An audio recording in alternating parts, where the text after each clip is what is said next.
pelo professor Átilo Chassot, que será o mediador, e também com o professor Ednorá, que também será quem vai fazer a sua intervenção. Vou apresentar o currículo do professor Chassot, inicialmente.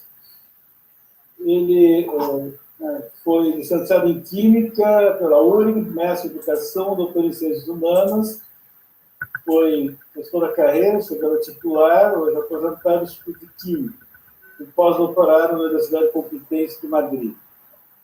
Foi professor em várias universidades, a PUC, Rio Grande do Sul, UBRA, Faculdade Porto Alegrense, Unicinos, Unilassalle, Centro Universitário IPA, e também trabalhou na Universidade de Lyon, na França, professor visitante na Aalborg Universität, na Dinamarca, na Universidade de Lanús, na Argentina, e já recebeu o prêmio do Simpro, chamado Pena Libertária, como educador do ano.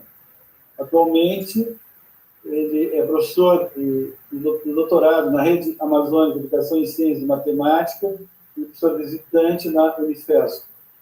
E é autor de uma vasta obra científica, livros, artigos, e também tem um blog chamado Alfabetização Científica. Quero agradecer muito a presença do professor Chassot. E o nosso convidado, o mestre budista Lama Padmasambhava, que tem bacharelado em Física e mestrado na Universidade Federal do Rio Grande do Sul, foi professor de 69 a 94 e tem auxiliado as pessoas nas suas vidas cotidianas em vários meios sociais. Também, enquanto professor de Física, ele se dedicou ao exame da teoria quântica, a partir da qual encontrou muitas afinidades com o pensamento budista. Dedicou seu interesse pelo budismo a partir dos anos 80 e em 96 foi ordenado Lama, título que significa líder, sacerdote e professor. Em Viamão está situada a sede do Centro de Estudo Budista Bodhisattva, que ele dirige, e seus trabalhos têm auxiliado muito a compreensão da espiritualidade, a prática da meditação, a cultura da paz e a promoção do diálogo entre o budismo e a ciência, ciências da saúde, mas também a sociologia e a educação. Então, professor mestre budista Lama, muito obrigado pela sua presença.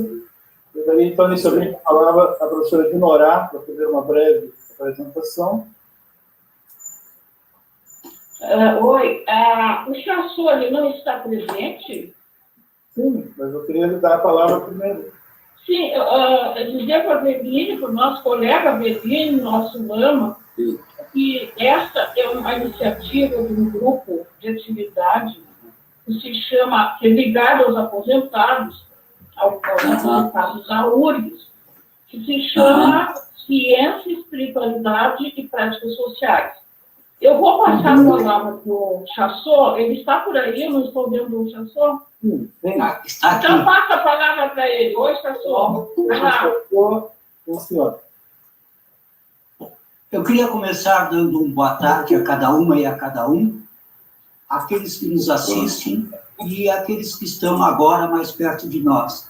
E é claro que o meu primeiro boa tarde mais significativo é para o meu ex-colega, enquanto ele era professor do Instituto de Física, eu era professor do Instituto de Química. E são as gratas lembranças que eu tenho do Alfredo. Então, já reconheço a qualidade da sua obra, vou comentar, inclusive, que esse ano, em fevereiro, tentei fazer aquele retiro pelo Carnaval, mas tive que desistir cedo, porque era muita areia para o meu caminhãozinho. Então, coisas muito significativas ele falou, então. Agora estou realmente emocionado aqui para darmos início a essa atividade. Eu quero dizer que, há um tempo atrás, eu não sabia nem o que era live. No dia 13 de maio, fiz a primeira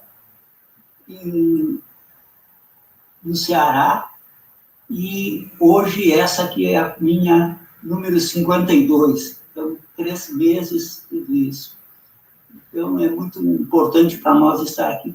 Eu tenho várias perguntas que eu poderia fazer para o Lama, E eu penso que essas perguntas servirão pelo menos para um recomeço. E se eu tivesse que fazer uma pergunta só, eu perguntaria a seguinte: Alfredo, houve uma conversão do físico para o budismo? E é paradoxal que seja o físico para o budismo, porque uma das questões, quando a gente discute a história da ciência, uma questão quase que crucial é por que não houve revoluções científicas no Oriente? E por que houve revoluções científicas no Ocidente? E como é que um físico, eu vou usar talvez um verbo inadequado, se encanta com a filosofia, com a física do Oriente e se torna um budista, e mais do que um budista, se torna um lama? Para começar, podemos falar sobre isso, Alfredo? Tá bem. Não sei se vocês estão ouvindo, tá bem o som, assim, está funcionando? Tá bem? Para mim está. Tá bem, né? Então, eu, na verdade, vendo vocês aqui, eu realmente gostaria de ter a oportunidade de abraçá-los novamente, né? Eu não posso deixar de retornar essas lembranças do tempo que o Instituto de Física era do lado do Instituto de Química, a gente atravessava a ruazinha e se via, né? E também a gente se via no Bar do Antônio, né? Exatamente, era a nossa capela comum. Também a proximidade com a minha irmã, Nilce Avelini, né? Burger. E todos nós estávamos ali no Instituto de Química. Muitas vezes atravessei aqui, eu te encontrei por lá e ela também. Então, o tempo passa e as coisas vão se transformando, né? A gente guarda isso. Também o José Vicente, né? Fiquei feliz de vê-lo, assim, com a Dinorá. Mas, então, essa questão, eu vou tentar responder assim, né? Uma questão eu acho importante. O primeiro ponto, para mim, é que eu não vejo uma diferença mesmo, né? Então, por exemplo, esse aspecto de conversão, ele não chega a se aplicar. Não chega a se colocar assim, sabe? Até mesmo porque o budismo ele não é uma tradição de conversão. Curiosamente, o budismo ele dialoga bem com a posição científica, do jeito que a ciência pensa as coisas. Tem um livro muito interessante de Sua Santidade Dalai Lama sobre ciência. Então, eu acho que quem tiver essa curiosidade de ver como que os budistas olham a ciência, eu acho um livro muito interessante. Assim. Então, o ponto é sobre o conhecimento, de fato. Né? Porque, essencialmente, o conhecimento na perspectiva da ciência, se a gente olhar numa análise filosófica, mesmo uma análise filosófica ocidental, nós vamos ver que a ciência, ela essencialmente trabalha, ela não está totalmente limitada a isso, porque nós vamos ver cientistas com várias abordagens, mas o centro da linguagem da ciência é a ciência, como nós chamamos assim, a filosofia natural. Então, nós temos uma impressão do mundo externo e nós não compreendemos bem a gente não viaja na compreensão do mundo externo, contemplando o mundo interno também. Esse é o aspecto central. Então, quando eu encontrei essa questão do conhecimento, eu encontrei através do budismo. Depois eu fui estudando na filosofia ocidental. Na filosofia ocidental, quem representa muito bem essa visão é Ludwig Wittgenstein, especialmente no Tratado Lógico Filosófico. Eu acho que quem tem essa curiosidade, assim, gosta de coisa complicada, entre por aí e vai ficar feliz. Então, o Wittgenstein ele não pode ser acusado de nada, assim, de orientalista, de coisa alguma. Mas o Wittgenstein, ele poderia ser uma referencial importante nessa ponte entre ciência e espiritualidade. Mas aqui eu não estou colocando a espiritualidade como um conjunto de crenças ou conversões ou religiões mesmo, mas apenas o fato de que nós procuramos olhar a realidade de uma forma mais ampla. Ela inclui os aspectos internos. Então, por exemplo, na visão de Wittgenstein, nós temos que o mundo ele é descrito sempre a partir de um conjunto, ele vai chamar espaço de possibilidades. Ele chama assim, espaço de possibilidades. Essa é uma linguagem que no budismo nós vamos utilizar a mente fundamental, nós vamos chamar mente fundamental, que é um conjunto de marcas mentais que respondem automaticamente. Um exemplo claro disso é o fato de que, se nós olharmos para uma pessoa, por exemplo, a gente olha uma fotografia do nosso filho, pode brotar amor no coração. Se a gente olhar, olhando o próprio filho, se a gente olhar a foto, também brota. Agora, se a gente estiver incomodado com o filho, a gente olha para o filho e brota incômodo. Se olhar para a foto, brota incômodo também. Então, a foto não mudou. A foto ela é uma representação, é a representação do mundo interno, do conjunto interno de, vamos dizer assim, pressupostos. No caso do Wittgenstein, ele descreve, ele diz, o mundo é tudo que é o caso, não é o caso uma palavra, mas o espaço caso. Ou seja, tudo que nós nos damos conta, aquilo, enfim, é o mundo. Mas esse mundo é inseparável do espaço de possibilidades internas. Então, por exemplo, esse espaço de possibilidades no pensamento oriental é chamado de loka. Loka, essencialmente, é mundo. Então, isso explica como diferentes pessoas no mesmo lugar, elas têm leituras diferentes sobre o que está acontecendo. Porque elas têm diferentes espaços de possibilidades. É natural, a gente tem esses exemplos na casa da ciência, assim, né? A gente brinca muito com isso, os professores brincam com isso, né? Eu gosto de lembrar que a gente vê o sol se levantando todos os dias. A gente vê o sol, me perguntar onde é que o sol levanta, eu aponto. Onde é que o sol está ao meio-dia, eu aponto. Onde é que ele se põe, eu sei direitinho. Só que o sol não se levanta, não se apresenta ao meio-dia e não se põe no fim da tarde. Mas eu posso ver assim. Então, como que eu, mesmo sabendo disso, eu continuo vendo o sol se levantando e se pondo? Eu não vejo o movimento da Terra.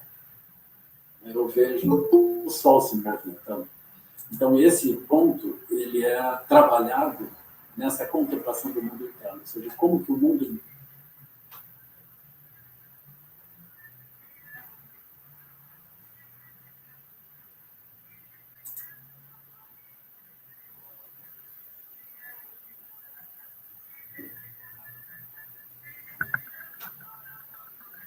A peste.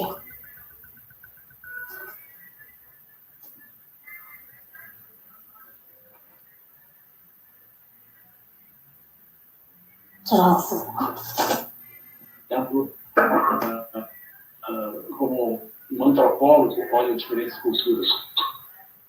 Então, isso é super importante. Por quê? Porque se ele olhar as culturas segundo os seus pressupostos, aquilo é muito estranho. Então, essa questão, rapidamente, a gente vê que ela afeta todos os ramos do conhecimento, todas as formas de manifestação. Né? Por exemplo, eu estou ligado à questão ambiental desde os anos 70. Assim. Eu vi muito isso. Eu não tenho a sensação de que eu devo acusar as pessoas que estão construindo. Eu vejo que é mais uma questão de como que eles veem o mundo. Eu entendo quando eu vejo que essas manifestações do tipo, como esse filme colombiano, muito comovente, né, sobre a cultura indígena na Amazônia. Então vem o fazendeiro e diz, os americanos é que fizeram certo, eles mataram os índios, porque eles puderam, e assim eles liberaram aquelas regiões para o progresso. Eu acho que está bem, eles pensam assim, né? Então, quando eles olham a floresta, eles pensam, a floresta vale cortada, o pé não vale nada. Eu entendo que eles acreditem nisso. Né? A Amazônia vale pelos minérios que tem no sol, não vale nada pelos 250 anos.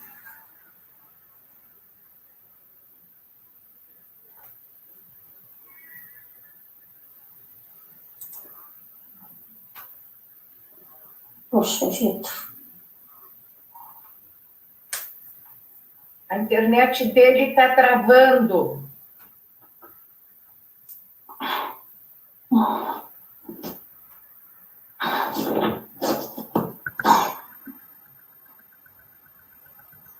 Do mundo aos olhos do outro. É essencial que a gente, quando vai estabelecer uma comunicação, é necessário que a gente, de algum modo, entenda o mundo do outro e consiga falar dentro do mundo do outro. Quando vocês olharem o Niels Bohr, prêmio Nobel de Física, pela explicação pela teoria da complementariedade, que vai explicar os fenômenos quânticos, vai trazer a abordagem complementar. Então, super importante. Então, quando vocês olharem o Niels Bohr, vocês vão ver essa descrição. Ele não apenas trabalhou nessa questão, na perspectiva dos fenômenos da física quântica, mas ele trabalhou essa visão dentro de uma perspectiva muito mais ampla, que alcança as questões da paz e a relação entre os povos, as questões antropológicas, políticas, etc. Ele viu isso. Então, eu pessoalmente me senti assim, muito comovido. Eu tinha uma intuição com a física quântica. Eu estudei o Niels Bohr, os textos todos dele. Então, é muito bonito de ver essa abertura de visão. Mas não é que ele tem uma outra visão, ele tem uma visão que engloba vários tipos de visões. Os filósofos, quando começaram a estudar a perspectiva complementar, eles trouxeram algumas imagens muito interessantes. Eles trouxeram a perspectiva complementar como uma riqueza. Então, por exemplo, se nós pensamos de um certo jeito, pessoas que pensam diferentes de nós, elas estão operando segundo outros conjuntos de referenciais. E eles estão chegando a conclusões diferentes. Então, diferentes conjuntos de referenciais produzem uma visão mais complexa e mais abrangente do que um único tipo de referencial. Essa é a visão do Niels Bohr. A visão do Niels Bohr não é como, dentro da filosofia natural, nós buscamos uma única visão. O Niels Bohr buscava uma complexidade, um conjunto de visões. Então, a complementariedade, ela termina sendo entendida também dentro da filosofia como complexidade. Então, vocês vão ver autores falando de complexidade. Botarem no Google complexidade, vocês vão encontrar um ramo do conhecimento que vai trabalhar desse modo. Mas o Niels Bohr, por exemplo, ele não se aventura a olhar para dentro. Ou seja, o que tem dentro, então, como é que essas estruturas elas se enraizam, como é que tudo isso funciona. Mas o budismo se dedica a isso. Então, foi justamente no início dos anos 80 que eu encontrei essa conexão. E eu vi os textos que tratavam de como que a gente observa o mundo interno, como que a gente observa os condicionantes, como que a gente chega a ambientes além dos condicionantes que nós estamos dentro. Então, essa é a essência do ensinamento budista. Né? Se vocês forem olhar com cuidado nessa perspectiva, não há uma tradição monástica, não há uma tradição religiosa propriamente. É um processo de estender o conhecimento. Do mesmo modo que nós observamos o mundo externo, nós observamos o mundo interno. E vemos como esse mundo interno ele opera em correspondência com o mundo externo. No budismo, nós vamos chamar isso de não-dualidade entre o mundo externo e o mundo interno. Ele surge do mesmo fenômeno. Por exemplo, se a gente olhar a imagem de um filho numa foto, a gente pode dizer que o filho que aparece na foto é não dual com a nossa mente. E, se eu olhar para a imagem, eu digo, ela é o meu filho. Mas aquele meu filho que eu vejo na imagem é separável da minha mente. Se eu olhar minha mente, eu digo, a minha mente como que projeta uma imagem sobre um papel onde tem diferentes cores, ou tem o branco do papel e o tônico, essencialmente isso. Mas a gente olha o branco do fundo do papel e o tônico e vê o filho. Então existe uma inseparatividade. Se eu olhar a partir do objeto externo, olhar a partir do mundo interno, eu sempre falo do outro, um e o outro junto. Então esse fenômeno extraordinário, né, da observação do mundo interno com o mundo externo, é a essência que me levou a aprofundar essa questão, essencialmente isso. Aí eu me aproximei das tradições que trabalhavam isso, porque quando eu encontrei isso, eu não encontrei dentro de um grupo, dentro de uma tradição, eu encontrei isso dentro dos textos. acessei os textos, comecei a traduzir e a estudar aquilo cuidadosamente. Mais adiante eu encontrei grupos de prática, especialmente no Zen. Então, mas ainda assim, por exemplo, no Zen, eles meditam, mas eles estudam pouco, muito pouco. Então, os textos que eu estudava não eram estudados no Zen. Eles eram textos clássicos da época do Buda, né? Assim, os Mahayana clássicos. E eu fui estudando aqueles textos. Então, a prática que nós fizemos, o nosso grupo, o SEB, que eu dirijo até hoje, ele começou com o formato Zen de meditação e com os estudos. E até hoje, nós seguimos meditando e estudando o que a gente faz. Assim. Mas, por exemplo, esse conjunto de visões sobre a realidade, ele vai trazendo outras capacidades de penetrar em outras regiões do conhecimento. Então, é natural para nós, foi um desafio natural. Assim. Num certo momento, por exemplo, as pessoas vão ficando mais pacíficas também. Por quê? Porque elas não olham tudo a partir do seu ponto de vista endurecido, elas olham o outro. Então, as tensões entre as pessoas se reduzem. Quando essas tensões se reduzem, no budismo a gente chama de méritos. Então, existem méritos, existem condições favoráveis que as pessoas fiquem mais próximas umas com as outras. Então, é natural o surgimento de comunidades, o surgimento de essa proximidade. Então, por exemplo, nesse momento eu estou numa área no Bacupari, né, que é um distrito de Palmares do Sul, junto a uma lagoa. Aqui nós estamos atualmente em torno de 15 pessoas morando aqui no meio dessa epidemia. Está todo mundo em retiro. Eu considero em retiro aqui também, né? Sendo que a disciplina dele não é disciplina de madrugada à noite. Eu encontro eles uma vez por semana. Quer dizer, uma vez por dia, né? No final do dia. Assim. Às vezes nós temos reuniões durante o dia. Então, nós estamos vivendo super bem. A gente se relaciona bem. Né? Então, isso vem por uma pacificação das emoções, dos pontos todos. Isso vai nos permitindo, por exemplo, impactar positivamente o ambiente. Nós vamos tornando o ambiente mais complexo, nós estamos plantando, nós estamos andando em direção, não vou dizer uma autonomia, mas nós estamos produzindo muito do que a gente consome. E assim a gente vai indo. E a gente vê que a vida funciona muito mais fácil quando as pessoas conseguem se relacionar umas com as outras. Isso vai tendo um reflexo sobre o nosso funcionamento. Eu vi, por exemplo, se vocês forem olhar a obra do Niels Bohr deu conferência em todos os tipos, assim, né? Ele se tornou um pacifista. É semelhante ao próprio Einstein, né? Que também se transformou em um pacifista. Ainda que o Einstein, talvez por uma conexão um pouco mais rígida com a tradição espiritual original dele, ele tenha uma sensação de que o mundo externo ele é autoexistente. Esse é um ponto interessante, que foi uma discussão muito longa entre o próprio Einstein e o Bohr. Essa discussão está toda documentada, tem livros publicados com a íntegra das palavras que eles iam dizendo uns para os outros. É muito rico isso, é muito bonito. O Niels Bohr não era um místico, ele não era um religioso, mas ele dizia, isso que eu estou trazendo aqui sobre essa perspectiva é algo muito antigo, não estou inventando isso. Isso não é uma coisa nova que eu criei. Isso é uma coisa muito antiga. Né? Então, essa é a perspectiva. Assim. Então, respondendo, não tão brevemente, né? Mas houve essa conversão, o que aconteceu? Talvez essa conversão signifique trocar de óculos para ver um mundo diferente. Né? Pode ser. Por exemplo, tu falaste do sol.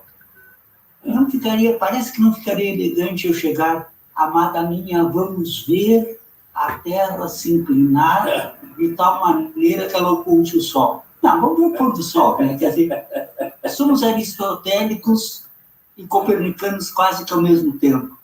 Agora, uma colocação acerca do Niels Bohr. E ele, para mim, é um exemplo de uma das minhas grandes preocupações hoje. Nós podemos ler as cartas que o Niels Bohr mandou para sua noiva, dizendo, amanhã eu vou mostrar para o professor Rutherford isso, aquilo. E a minha pergunta é, onde é que vão ficar as nossas cartas de hoje, os nossos textos de hoje, as nossas mensagens no WhatsApp? Bom, elas estão na nuvem, lá em cima, quão longe elas estão de nós. Mas eu queria voltar à situação Oriente-Ocidente que tu colocaste. Sim. A maneira como nós vemos o mundo talvez tenha facilitado de eles, no Oriente, não precisarem de revoluções científicas, porque ver o Sol, ver o universo, talvez é de uma coisa mais tranquila que depois no Ocidente vai se querer dizer é assim, tem um modelo. E lá parece que não havia essa preocupação do modelo. É possível isso? Eu não tenho uma leitura suficiente, né? Eu li algumas coisas, mas eu não tenho uma leitura suficiente sobre a questão da cultura oriental, porque o budismo ele não pertence propriamente à cultura nem ocidental nem oriental. Ele surge por dentro do ambiente oriental, mas ele vai criticar qualquer uma das culturas, porque as culturas, enfim, elas se manifestam como um conjunto de crenças, um conjunto de visões. Mas a cultura oriental, cada vez que eu estudo alguma coisa, eu fico admirado de ver, assim, sabe? Do mesmo modo a cultura ocidental, né? Eu também fico admirado de ver muitas diferentes expressões, assim, muita riqueza. Agora, no Oriente, nós tivemos, por um tempo, uma capacidade de ver o mundo muito maior do que havia no Ocidente. Hoje é sabido que o contato, por exemplo, que a filosofia grega passou através do Oriente, através dos árabes, ela termina retornando à própria Europa, né? Sim. Então, a filosofia grega, ela vai se perder. Esse aspecto, por exemplo, na época, ainda no século XIV, nós vamos ver uma discrepância enorme entre o pensamento chinês, por exemplo, e o pensamento europeu. Assim, é uma brincadeira. Os barcos chineses, por exemplo, eram muito maiores do que os barcos europeus. Os chineses, eles penetraram nessas regiões, eles vieram pelo Oriente, chegaram ao Cairo, entraram no Mediterrâneo e visitaram as regiões do Mediterrâneo. Só que eles não visitaram ao acaso, eles faziam perfeitamente a leitura do céu, sabiam se posicionar no globo, sabiam se posicionar perfeitamente em relação. Eles estavam estabelecendo rotas comerciais. Na verdade, na época, eles estavam tentando estabelecer um império pacífico. Então, eles chegavam nos locais e ensinavam eles como chegariam nos portos chineses e como estabelecer esse comércio. E eles cobravam anuidades para ter essas rotas de comércio dessas regiões. Eles tinham uma tecnologia muito mais desenvolvida, uma habilidade muito maior. De lá veio várias novidades para o Ocidente. O Ocidente se enriqueceu várias vezes com o pensamento oriental. Mas não há essa noção da ciência como a gente vai descrever assim, no Ocidente. Não havia naquela época. Mas também não havia no pensamento europeu. A ciência vai levar um tempo. Eu acho que o Oriente, às vezes, é uma invenção do Ocidente. Nós inventamos o Ocidente para entender. Eu acho que essa talvez é uma alternativa. Mas eu queria... Por exemplo, o início da ciência é remetido aos textos do Marcílio Fitino. O Marcílio Fitino traduziu. Esses textos eram como que textos herméticos. Herméticos porque eles se remetiam a Hermes, que era um pensamento egípcio, que influenciou o pensamento grego. Então, a essência do pensamento hermético é a noção de que Deus fez o mundo, mas não através de objetos, de coisas. Ele fez o mundo através de leis. E essas leis, elas se espelham nas coisas. Eu considero isso a essência da ciência. Então, nós vamos buscar leis. Eu acho maravilhoso que os naturalistas se despacharam em todas as direções. E o que eles faziam? Eles copiavam as aparências do mundo, eles desenhavam os insetos, as folhas, e eles se admiravam que esses insetos e folhas existiam em diferentes continentes.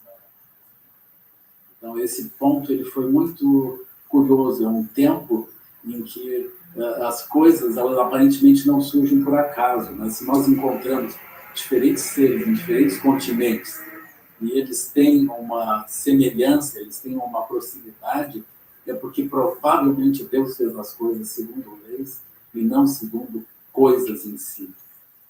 Então, sob o ponto de vista da Bíblia, que era o que vigia até então, nós não tínhamos essa sensação de que Deus fazia as coisas de modo coerente. Ele aparentemente fazia as coisas, aquilo estava feito e estava encerrado. Então, a própria noção de evolução é uma noção difícil, porque aparentemente os seres estão construídos e estão finalizados. Então, aí vem nós olhando, e aí nós começamos a adivinhar que a asa do morcego é uma evolução da mão, ela tem 5 dedos e tem membrana. Então, aquilo é muito perturbador. Então, isso é algo que se nós entendemos do ponto de vista das leis que regem todas as manifestações, aquilo é uma coisa possível. Então, o cientista não vai ter bem com isso. Mas vocês vão observar, por exemplo, que o início da ciência se funde com aquilo que é chamado de hermetismo, que também pode ser chamado de ocultismo. Então, o próprio Isaac Newton, ele tinha essas conexões. Ele estudava astrologia, por exemplo. Ele era um astrólogo. Então, naquela época, todos eram um pouco assim, mesmo o Descartes. O Descartes ele tinha essas visões, ele trabalhava desse modo. Os cientistas, eles se maravilharam com essa noção hermética das leis que estão por trás das aparências. Eu, se tivesse ouvido aquilo, eu acho que eu me lançava também, a olhar a coisa, olha que incrível, olha essa montanha, ela é igual a tal outra coisa, tal outra coisa. Então, a gente vai vendo esse processo, ele espelhando essa vontade divina num sentido sutil, que estaria nas leis. Né? Assim, então, esse aspecto das leis, ele vai se fundir com o pensamento religioso de diferentes origens na forma das deidades. Então, as deidades, elas são um aspecto sutil que portam as visões que são, enfim, as leis, as tendências. Né? Isso vai se fundir também com o pensamento das tradições xamânicas, né? Que é a tradição mais antiga da humanidade. Lá, por exemplo, os indígenas no Brasil, eles têm semelhanças com indígenas, com aborígenes, por exemplo. Isso é tudo a religião xamânica, que eles vão contemplando a natureza e vão vendo as inteligências por trás que vão produzindo as aparências tal como são. Essa é a essência do xamanismo. Então, esse é um mundo muito interessante, que é um mundo interno e externo ao mesmo tempo.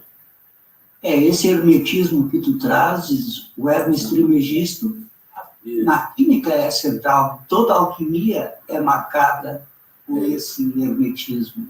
Então, isso é significativo.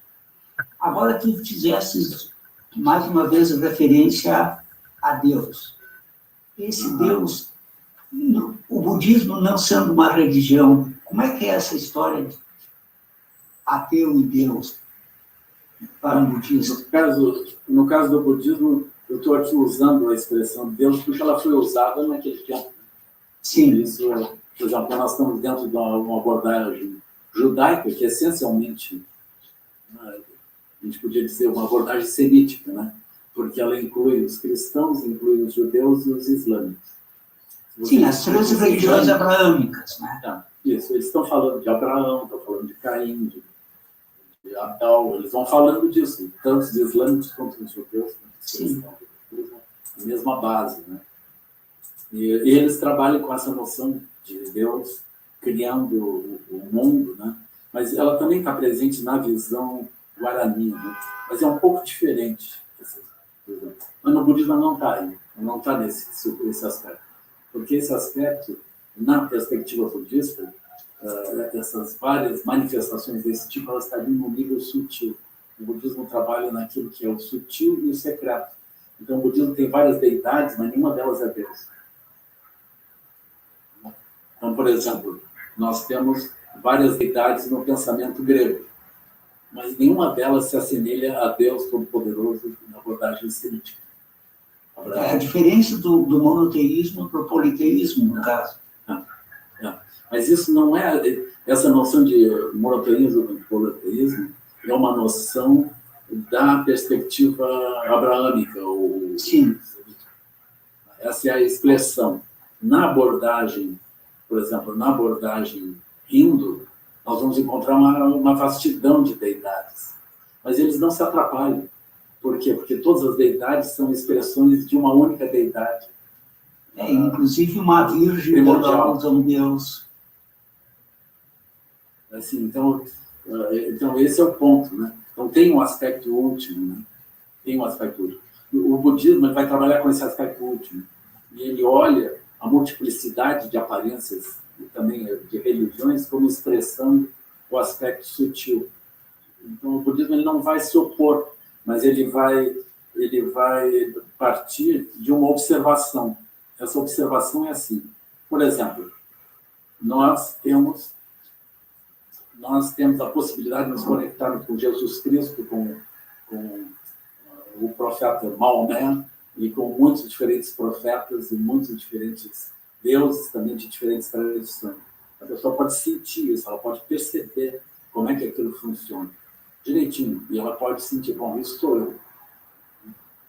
Aí, se a pessoa olha desse modo, ela vê que ela pode mudar de uma deidade para outra.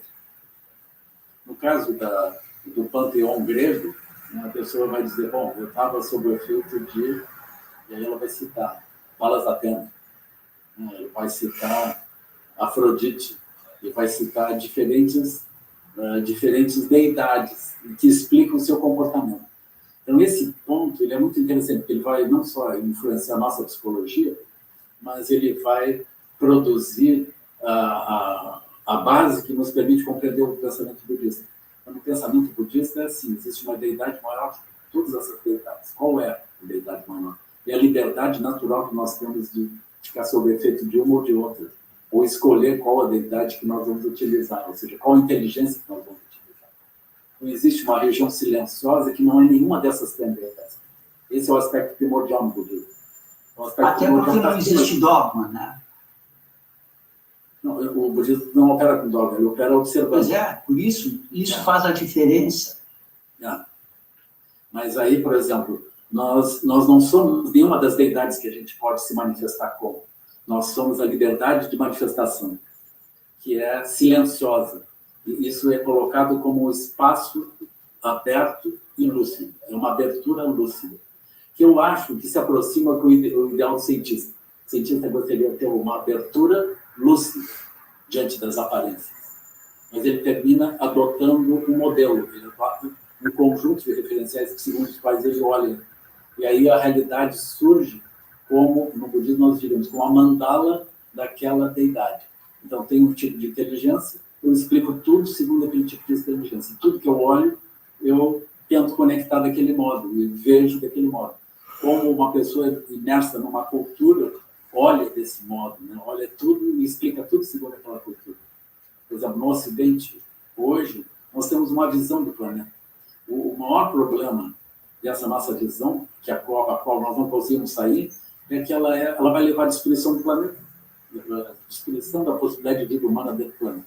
Mais ou menos isso, não é a destruição do planeta, não, é a destruição da base da vida. Se a gente afetar mais ainda a base da vida como um todo, nós temos problema.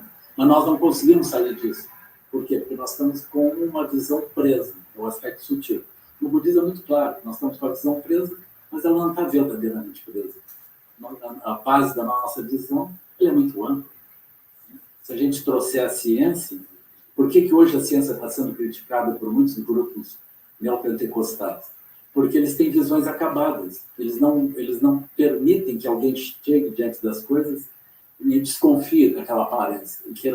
E tenha uma fé cega, uma fé consistente, de base, de que o que vale mesmo é a visão aberta e não preconceituosa, olhar de forma ampla. Então, isso o texto sagrado é literal. Né? Eu entendo, Jonas foi engolido por uma baleia, foi engolido por um peixe. Faz uma discussão querendo trazer uma centralidade na ortodoxia. E no caso aqui não cabe. Ao contrário, né? Eu tenho conversado, assim, só fazendo um parênteses, né? eu tenho conversado com vários pensadores cristãos. Outro dia eu estava falando com um teólogo super importante, assim, dentro do Vaticano. E aí eu fiz essa pergunta para ele. Como que a ciência, como que o pensamento católico lida com a ciência hoje? Mas se Deus falou várias coisas e a gente vai encontrar inconsistências, né? Como é que foi isso? Como é que isso é lidado hoje? Porque o pensamento cristão é um pensamento revelado. Ele é revelado e não admite discussões. É mais revelado ainda no islamismo, né? Porque ali é literal a revelação, quer dizer, Deus deu ao arcanjo Gabriel, e o arcanjo Gabriel falou com Maomé, e Maomé foi... Certo? Quer dizer, então isso é mais radical, vou dizer assim. Na verdade, mais ortodoxo. Eu não tenho esse conhecimento dentro assim, do Islã, mas todos os pensadores islâmicos que eu encontrei, eles revelaram uma grande abertura nas minhas conversas com eles. Né? E, naturalmente, entre as várias versões islâmicas, a que mais se aproxima, assim, onde existe uma identidade com o pensamento budista, é a visão sufi. Casualmente, ela é surgida na região que no budismo é chamada de ordem, que é onde vai surgir Guru Rinpoche, que vai criar o budismo tibetano. Né? É aquela região onde tem os grandes Budas no Afeganistão, no Paquistão, Afeganistão. Sim. O Vale do Bom, eu Swat. queria entrar um pouco no tema da palestra. Como é que é? Pois é, nós temos que pelo menos justificar o título. Nesses tempos pandêmicos, como é que tu vês essa questão da espiritualidade?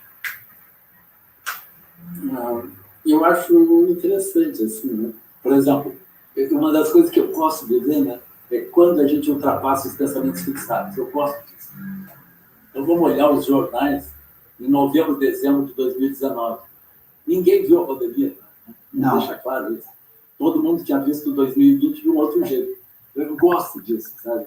Ou seja, a gente tem uma visão clara do que seria 2020 em dezembro de 2019. Aí tem todas as curvas de crescimento econômico, curvas de esgotamento disso, curva disso, curva daquilo, está tudo ali, está tudo visível. Como aí é que vai ser o microscópio do bichinho.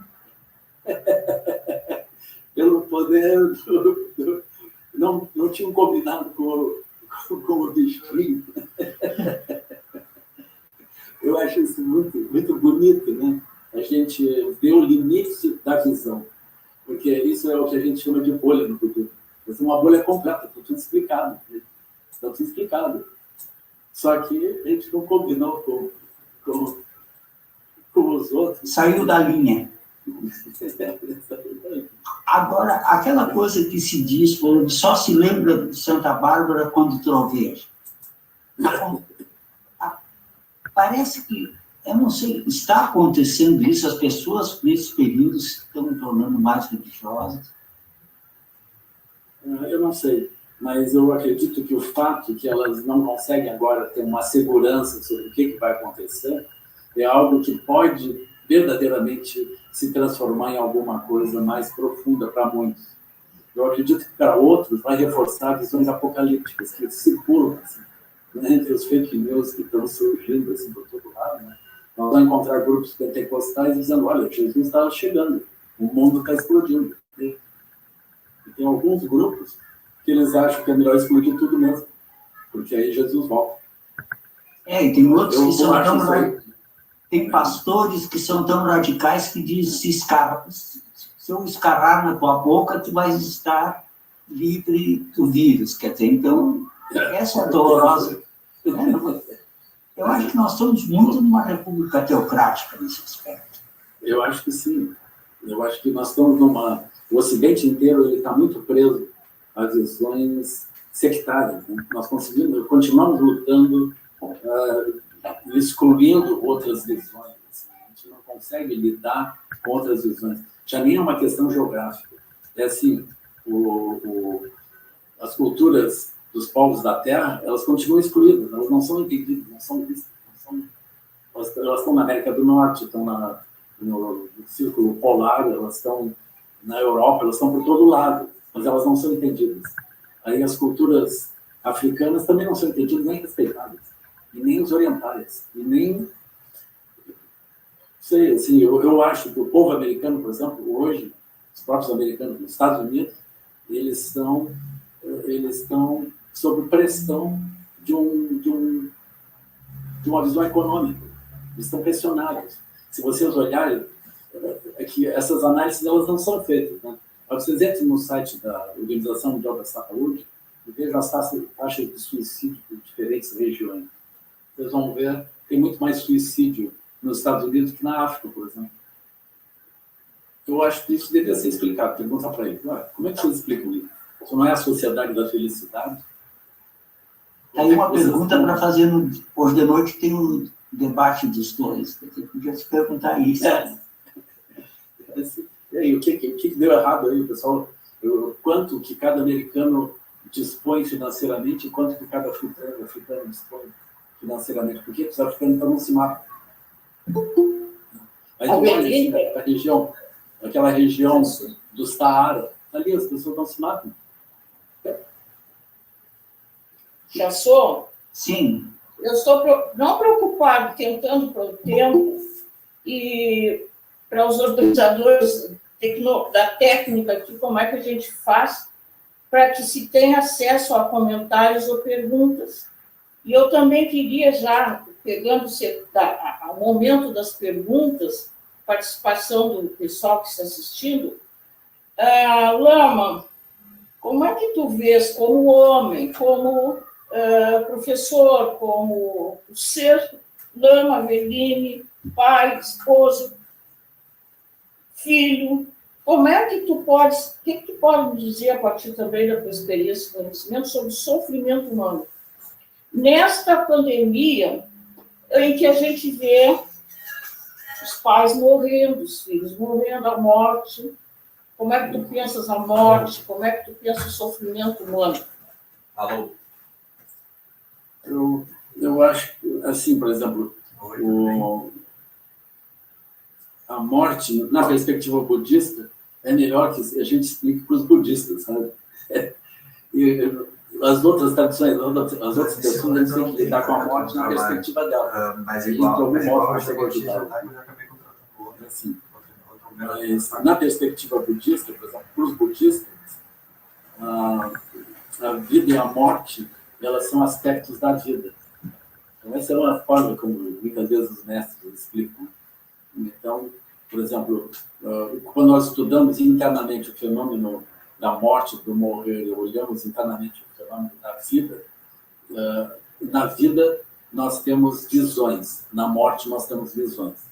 Então, esse aspecto da visão é uma manifestação do aspecto sutil e do aspecto secreto. Em outras palavras, na perspectiva budista, a morte é como um sonho. Ela não tem uma densidade como, eventualmente, nós, de modo intuitivo, damos essa densidade. E aí tem os ensinos poucos mestres, como que a gente olha isso durante a vida. No budismo, a gente trabalha com aquilo que é chamado de 5 bardos, ou 6 bardos. Então, existe o bardo da vida. Nós estamos agora no bardo da vida. Aí tem mais 4 ou 5 bardos, de acordo com a forma como nós vamos explicar. Então, por exemplo, existe o bardo do sonho. Então, o bardo do sonho ele é muito interessante, porque no bardo do sonho, nós não estamos operando com os sentidos físicos, como tomando as impressões que brotam dos sentidos físicos como base para a operação da nossa mente e das nossas emoções. Nós estamos operando num mundo onírico, que a gente chamaria, né? Mas o mundo onírico, no budismo, ele é descrito como um mundo que projeta os aspectos sutis. Ela é vigilante. Nós estamos todos, durante a vida ou a morte, nós estamos operando com a Laya Vijnana. Porque, por exemplo, quando eu olho aqui em volta, eu também vejo um mundo de sonho. Não que seja assim, bom, agora isso aqui é um sonho. Não é assim. Porque nós temos essa intermediação dos sentidos. Mas é naquele sentido que eu estava explicando lá no início. Ou seja, quando nós olhamos a realidade, nós olhamos sempre a partir do conjunto de pressupostos. Então, eu olho desse modo. Às vezes as pessoas, só para dar um exemplo assim, né, talvez facilite. A pessoa tem uma namorada.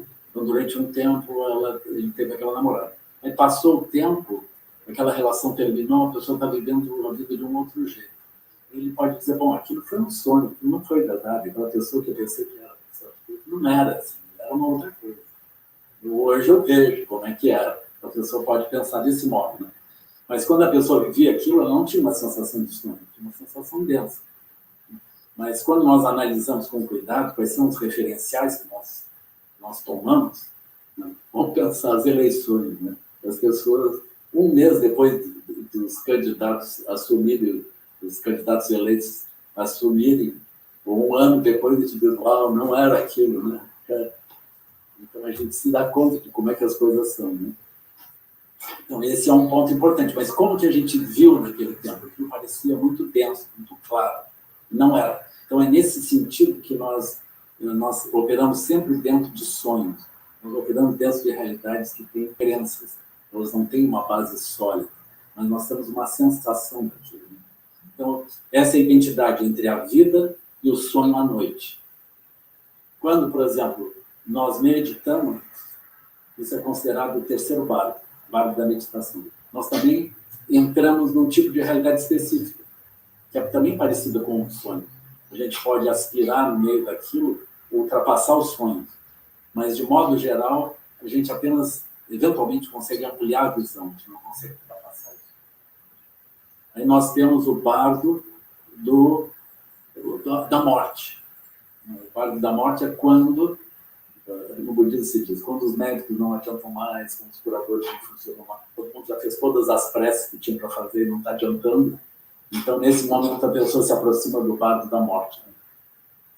No bardo da morte, quando a pessoa vê que ela vai se aproximar efetivamente da morte, a mente dela muda. Por quê? Porque não adianta fazer plano, não é mesmo? Não é mais hora de fazer plano. É como um avião que vai, ele perdeu a altura, ele vai bater contra o solo. Então não adianta ficar o que eu vou fazer. Então, quando a pessoa percebe isso, o avião vai batendo, a mente dela muda. Então, ela está no bardo do morrer, onde todas as relações, o filme da vida passa rápido, a pessoa se dá conta do que ela fez, o que não fez, e agora vai terminar.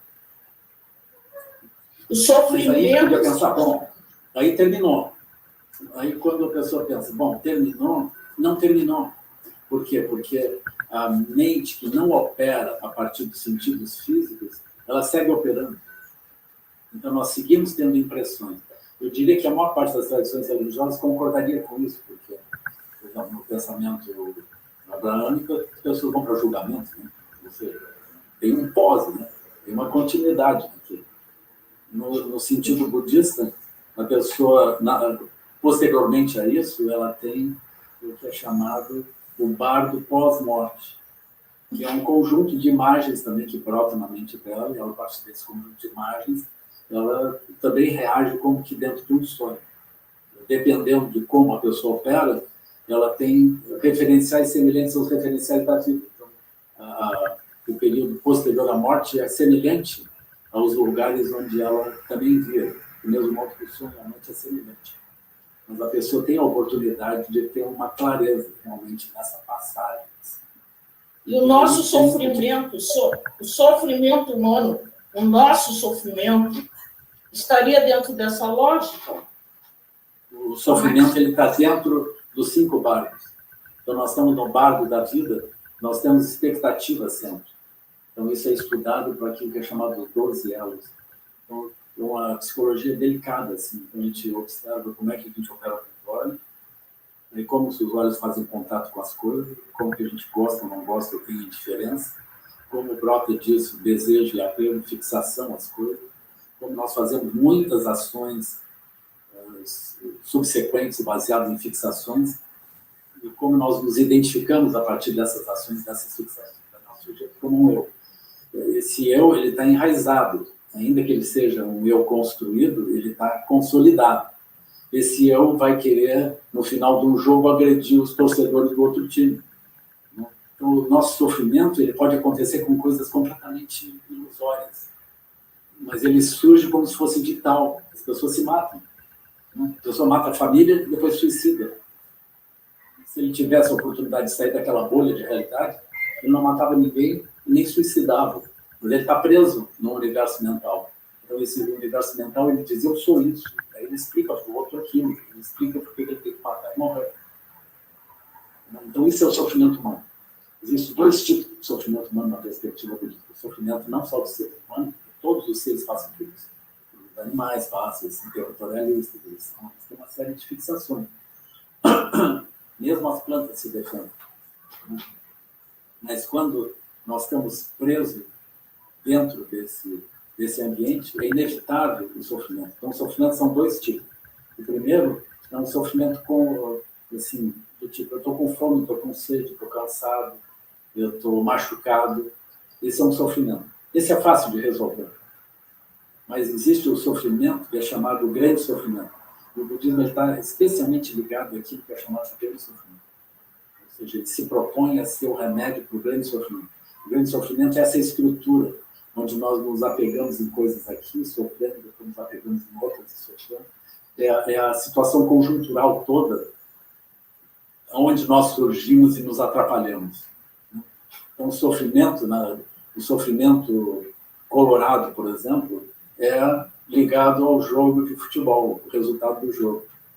O grande sofrimento é as pessoas se dividirem entre torcedores de vários times e ficarem presos nessa ótica. Isso é o grande sofrimento, esquecendo a visão ampla da realidade. Então, o budismo trabalha com essas duas coisas. Então, existe compaixão, que é a compaixão pelo sofrimento. Existe a grande compaixão, que é a grande compaixão pelo grande sofrimento. Então, é assim. Então, essencialmente, o Buda, ele vai ajudar as pessoas a ultrapassar o sofrimento. Mas a especialidade dele é ajudar as pessoas a ultrapassar as fixações que se fundem com a própria identidade da pessoa e trazem sofrimento por um longo tempo, na perspectiva budista, por vidas sucessivas. Eu estou agora, Aveline Lama, na geologia lá do Bacutina, a Aveline Lama, nosso nome. Agora sim, ó, eu não sei se eu passo para o Chassô ou para o José Vicente. Quem de vocês está com algumas perguntas, alguns dos comentários dos participantes, Chassô? Ou José Vicente? Eu não tenho perguntas significativas. Pelo menos não recebi no esquema que está aqui. E também já estamos sobre a hora, não. Uhum. O José Vicente, não sei se ele está por aí, talvez ele tenha tido acesso à participação do pessoal. Algum comentário? Houve uma pergunta, eu tirei uma, Adeline. Acho que fomos mais ou menos na mesma época. Eu andei muito pela China, e andei muito visitando templos chineses, né? Aqueles ainda da Rota da Seda. Legal, que lindo. E vi uma enorme devoção das pessoas, né? Então, eu perguntaria para ti se há alguma variante, você falou há pouco em budismo tibetano, né? Viste esse budismo que chega lá no século IV, por aí, e na China, ele tem uma variante em relação, digamos, a um budismo propriamente hindu ou não? É assim, o budismo ele é sempre hindu, mas quando ele se aproxima de outra cultura, ele começa a responder ao sofrimento e ao grande sofrimento no contexto daquela cultura. Então ele vai adotando feições específicas. Mas todo o budismo ele se refere ao Buda hindu, né, que começou tudo. Assim. Já o budismo chinês, dependendo da origem dele, ele vai remontar a Bodhidharma, que era um hindu também, que foi para a China. Ficou 9 anos de meditação, e de lá ele dá origem ao templo de Shaolin, que é essencialmente o budismo mahayana. Esse templo do Shaolin, o Bodhidharma, ele vai terminar originando o budismo japonês, que tem também diferentes origens, mas a maior parte do budismo japonês a gente identifica com o Soto Zen, que é chamado o Zen. Né? E o Soto Zen ele é fundado pelo mestre Dogen, século XII. Né? Então, ele também remonta ao Buda, só que ele remonta ao mestre dele da China, que, por sua vez, está na linhagem de Bodhidharma. O budismo tibetano ele é mais complexo, porque ele vem pela Índia por grandes mestres indianos. mas ele vem também de uma região, como eu falei, do Paquistão, Afeganistão, que era uma região budista, antes da penetração do pensamento islâmico naquela região, das invasões islâmicas que vão chegar na Índia também. E o budismo ele conviveu 1000 anos junto com os islâmicos. Eles tiveram uma convivência pacífica de 1000 anos. Eu acho isso maravilhoso, assim, que a gente lembra disso, sabe? Porque o pensamento islâmico, por vezes, é considerado assim, completamente tóxico, completamente radical. Mas eles tinham... A gente não pode negar que houve esses 1000 anos dessa convivência. Assim. Esse radicalismo, a gente precisaria estudar a origem. Eu tenho várias noções de como isso se dá, também se dá no tempo de hoje, né? Não apenas o radicalismo islâmico, mas das várias abordagens. Né? Mas aí o budismo ele é como se houvesse diferentes Budas. Então, surge um outro Buda chamado Garadhorja, ou Prahrevajra. E esse Buda é uma manifestação direta do Buda primordial para Vajrasattva, que é como se fosse um Buda no mundo sutil, sem corpo físico. Aí surge um Buda com corpo físico que manifesta os ensinamentos de Vajrasattva, que é Garadhorja, que é a linhagem Dzogchen. Não sei se você viu uma vez sobre isso. Então, o Garadhorja, ele vai ter um aluno que é um aluno indiano, que vem do mosteiro de Nalanda, vem da Índia, para debater com ele, para derrotá-lo no debate. Mas ele termina se convertendo ao Garadhorja. O Garadhorja era um menino, ele com 6 anos de idade, ele termina convertendo o Manjusri Srimitra, né, que se torna o principal aluno dele. Aí o Manjusri Srimitra tem outros alunos, entre eles o Guru Rinpoche, o Guru Padmasambhava, que é quem vai subir os Himalaias, vai subir a cordilheira dos Himalaias em direção ao Tibete e vai fundar aquilo que nós chamaríamos de budismo tibetano, que é a linhagem de Charles Rinpoche, que é meu mestre, foi quem me deu a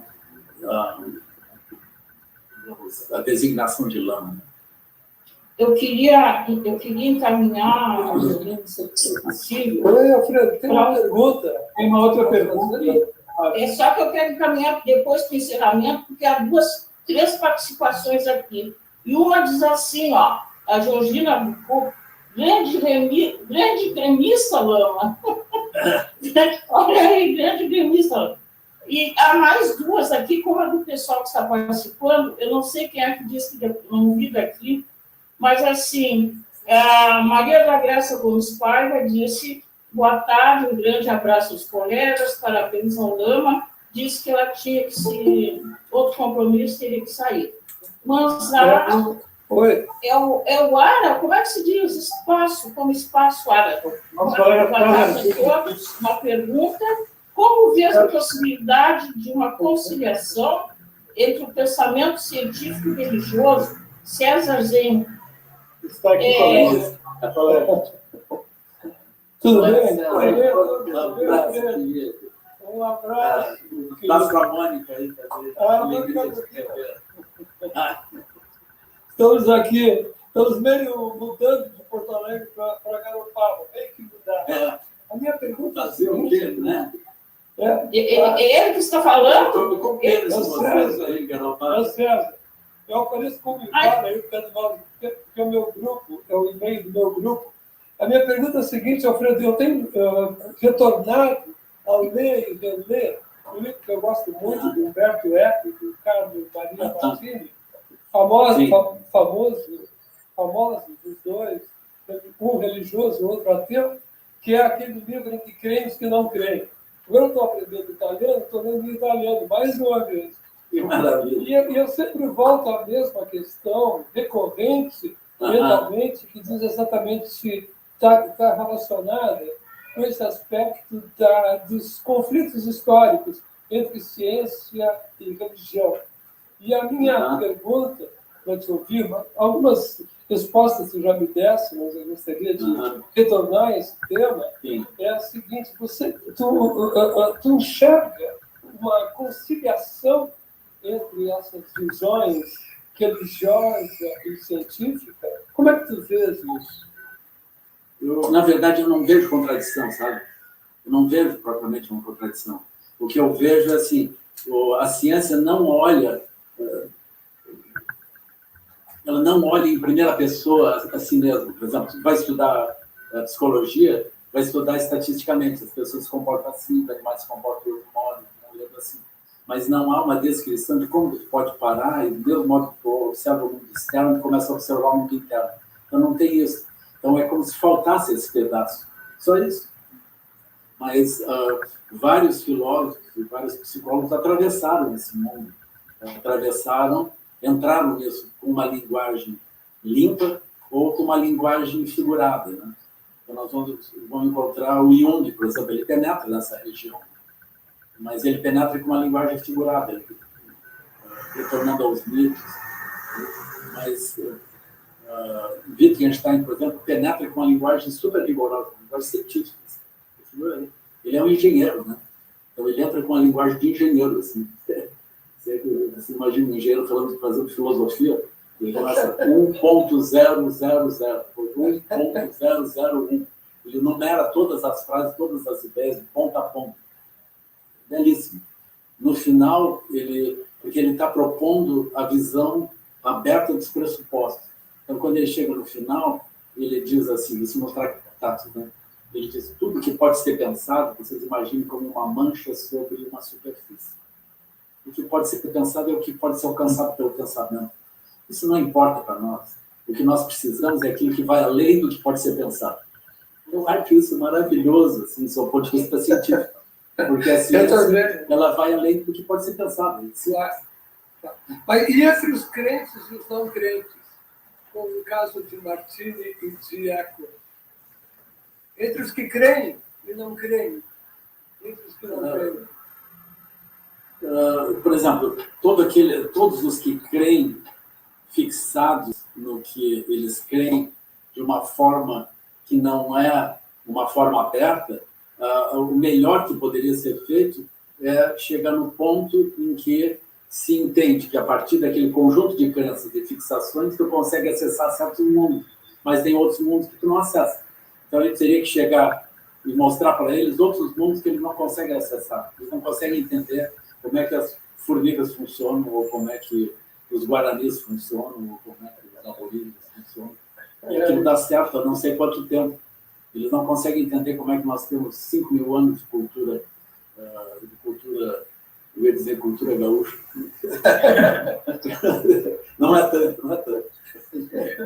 Como é que nós temos 5.000 anos de cultura indígena aqui, e a cultura branca, se durar mais 100 anos, nós vamos ficar felizes. Como é que é possível? Aí nós vamos considerar que a cultura indígena é inferior. Como é que é isso? Tem uma pergunta. Lama, César, seguinte, vamos encaminhando assim para o final, só dizendo que a Sônia... Quem é que está dizendo, posso perguntar? A Sônia Amada diz assim, César e Mônica, grande satisfação ver vocês. E o Pedro Vanderlan diz assim, boa tarde a todos.